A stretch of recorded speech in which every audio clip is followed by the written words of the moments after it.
Hi everyone. I just wanted to make a quick video about my indoor garden, so to speak, because I'm sure I'm not the only person who has a room full of plants that look like this in jars and makeshift pots, doing experiments and trying all kinds of fun things with plants.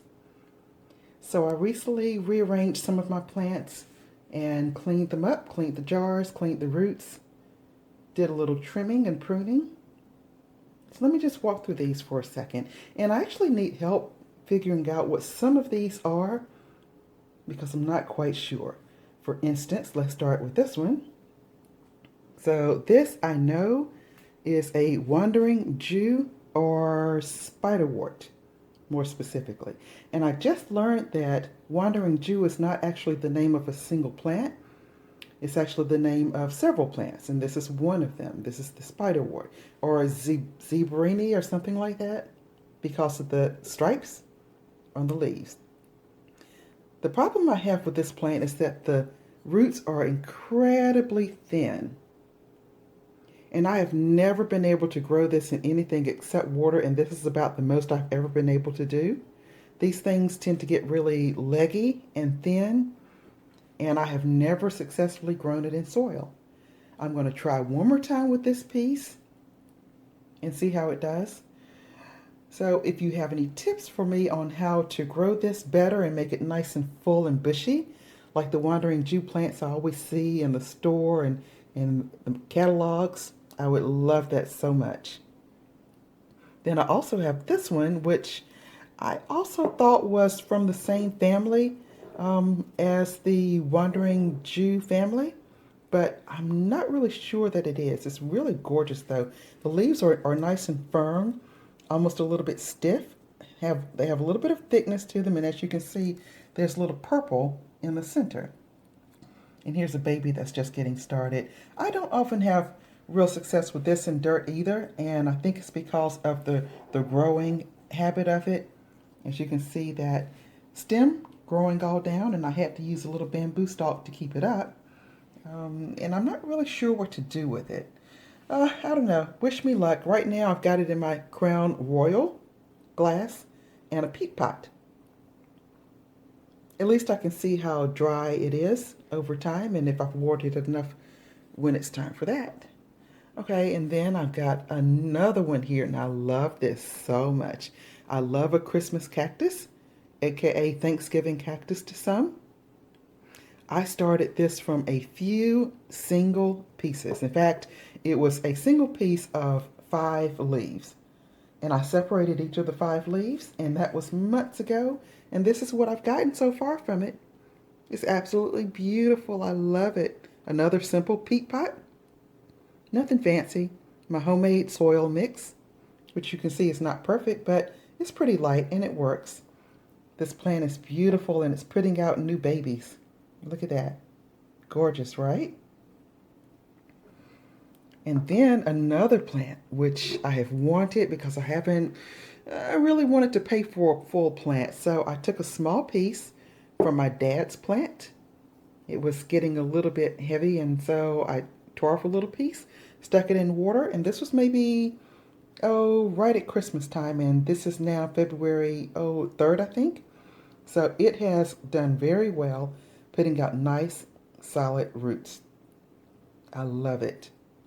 So I will plant this in soil at some point. Right now, I only have it in a tiny bit of water, and it's doing just fine. None of these plants get direct sunlight. They all get some filtered light. Afternoon sun, but very filtered. Then I have this. This is a pot of pots of more of the Christmas cactus pieces. I have really neglected these. As you can see, they're a little bit dry and a little crusty, but they're still doing okay. This one had 5 in it. It still has 5 if you can see that little pink right there. So they're kind of doing okay. They're really forgiving, thank goodness. Because again, I've been a little bit neglectful. Then we've got this. This is kind of a mess. So this is some kind of I don't know, some kind of a bulb. It's maybe an iris. And as you can see, it's had a little trouble. This is probably the third or fourth leaf I've had from this single bulb. And this bulb was actually in the trash at someone's house, and I picked it out. It's like, I can grow that, and look at that. So I had this in a plastic cup for weeks and weeks and weeks. And all I would do is pick it up and mist the bottom with my spray mister and put it right back in the cup. It has not touched any dirt at all. But I decided that, okay, I'm going to try to fix this because the roots are starting to wind around in that cup they were. So I decided to use my bulb jar and just stick this right on top and hope that sooner or later these roots would decide to start going downward. And sure enough, there's the first one. It's gone straight down. So I'll wait for the rest of them. I'll be patient and let them do something. Although I'm not short of bulbs. I've got an entire bag of bulbs in my storage unit outside overwintering. And then I've got a few of these Chinese evergreens. They grow extremely easily, of course. Look at all those roots. Is that crazy or what? That's great. And then here's two more pieces, you know, just simply starting in water. These make great gifts for friends. Then I got this. Okay, this is what I also need help with naming. So this is, I believe, red aglaomenia or something like that. Well, I took these pieces off of my father's plant, which was getting extremely leggy and heavy, just kind of falling over. And so I said, all right, well, I'll clean it up, but then maybe I can do something with the roots. Well, I've had these in roots since about Christmas, it's in water since about Christmas, and nothing. Just actually looks kind of soggy and sad. And I have removed a number of leaves from each of these. There's about 5 pieces in this jar.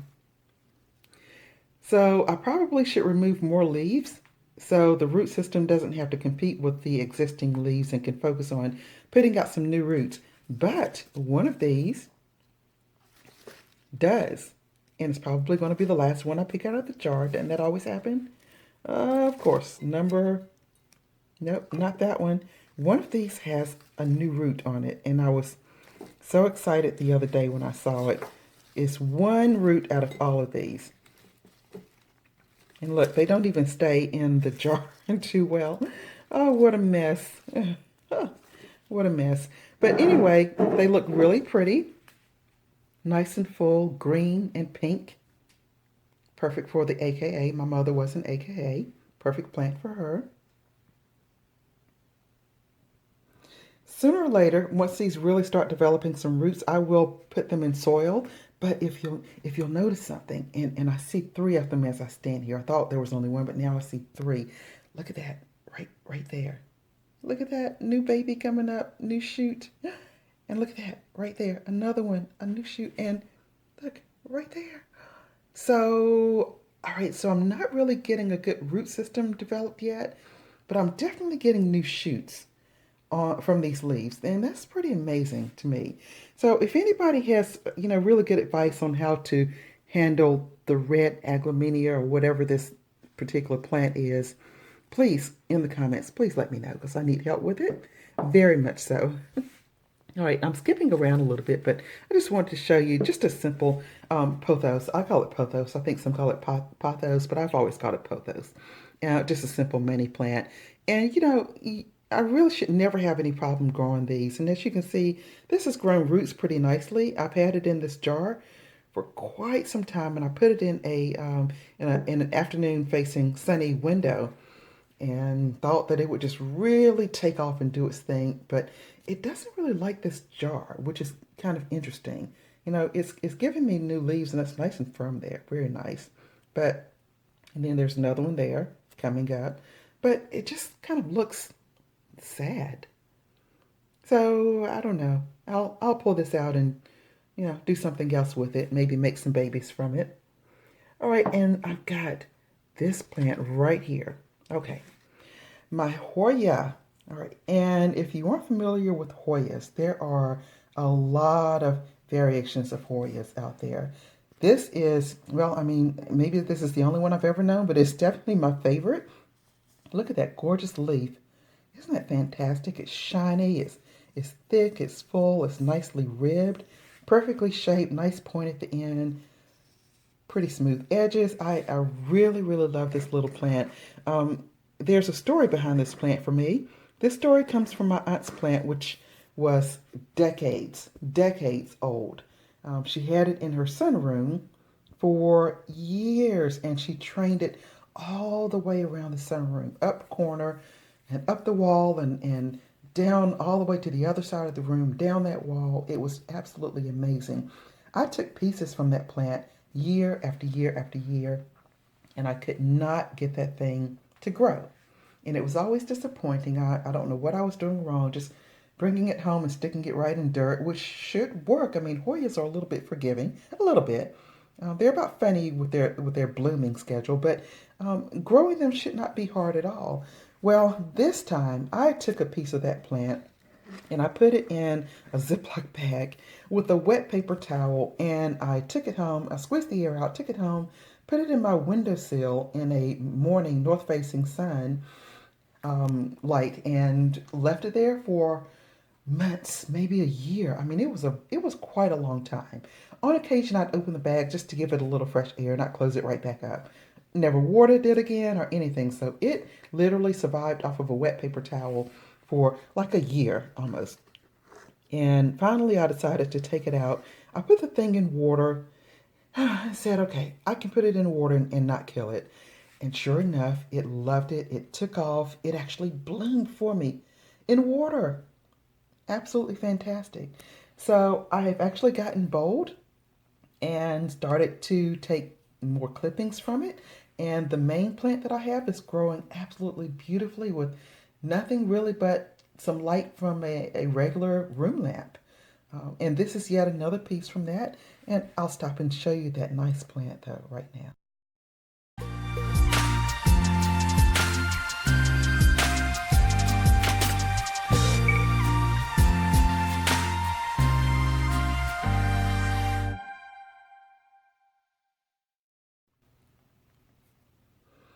So I'm trying again with another piece of that same Hoya that came from that same plant from my aunt, which was decades and decades old. Very simple. Once again, I don't know. I kind of like these little simple peat pots. They're cheap, they're easy, they're biodegradable. I can stick the whole thing in another pot, although I tend to kind of break the sides a little bit before I do that, just to make it a little bit easier for the roots to get out before this has a chance to degrade down.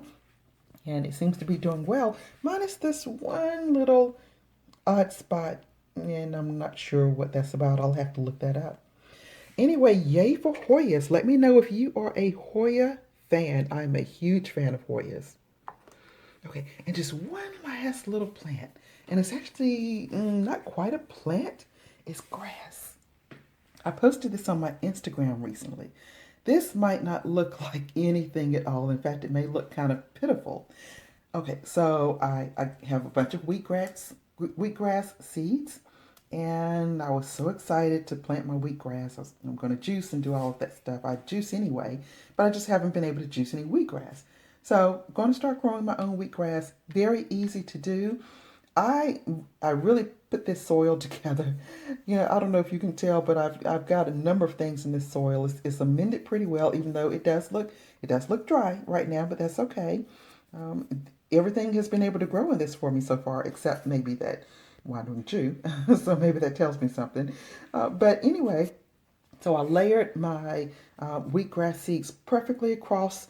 I soaked them for like 2 days and I changed the water several times, laid them all across the top, and just put a very tiny, tiny layer of soil across the top.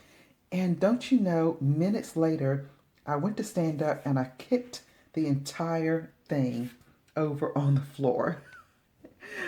Almost all of my soil just fell right out onto the floor. I was so upset. I just left it for like a whole day. I couldn't even touch it. I was really upset. Well, I finally scooped it all back up into the pot and set the pot over to the side. This pot barely gets any light, and I did not water it at all. No sun, no water, but wheatgrass is resilient. It will grow in not great circumstances, and I'm pretty sure the seeds that these are growing from are way down in there. They're probably not even close to the surface. So I'm actually going to give this some water, move it closer to the sun, not full sun or direct, but a nice amount of light, and see if I can get enough to, trim off and juice with. But I just think that is really amazing, and that's nature for you. Nature is absolutely amazing. All right, let me know what you think about my little silly indoor garden jungle. And believe it or not, I usually keep almost all of these right around on my desk where I work. So I have plants around me all the time. I love it. They make me feel good and they clean my air for me. Let me know what you think. And let me know if you have any tips for how to deal with this wandering Jew. Any Hoya tips?